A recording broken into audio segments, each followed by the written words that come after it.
આમાં કઈ મિસ્ટેક થાય તો એની જવાબદારી હું નથી લેતો, બરાબર?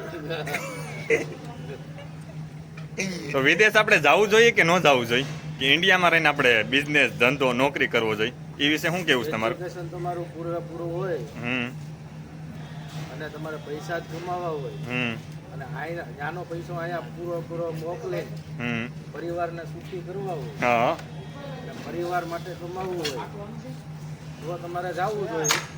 તો તમારે એવું કેવું છે ઇન્ડિયામાં અહીં કમાઈ ધંધો કરે પરિવાર સુખી ન રાખીએ, એવું કેવું છે તમારે? ઇન્ડિયાનું કમાઈને હમ તમે ખેતી કરો, ખેતી તરફ વળો તોય વાંધો નહીં, હમ પણ પૂરેપૂરું એમાં કામ તમારે છે ને દર્શાવવું. થોડોક ટાઈમે તમારે છે ને વિચારો ફરી જાય છે. અત્યારના યુવાનોના છે ને વિચારો છે ને મન ચંચળ થઈ જાય.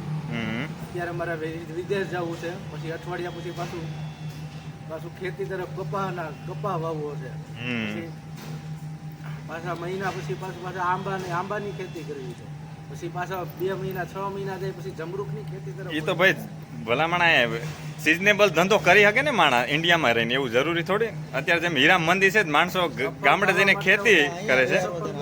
એટલે હું તમને આટલું બધું તો ન કહી શકું, પણ હા. ચોક્કસ એટલું તો કહી શકું કે સફળ થવા માટે ગમે તે એકની પાછળ હાથ જોઈને પડી જવું. હા, ગમે એ ધંધા પાછળ. ધંધા પાછળ, છોકરી પાછળ નહીં. હા બરાબર, એવું કેવું છે એમ ને? તો વિદેશ જવું પડશે.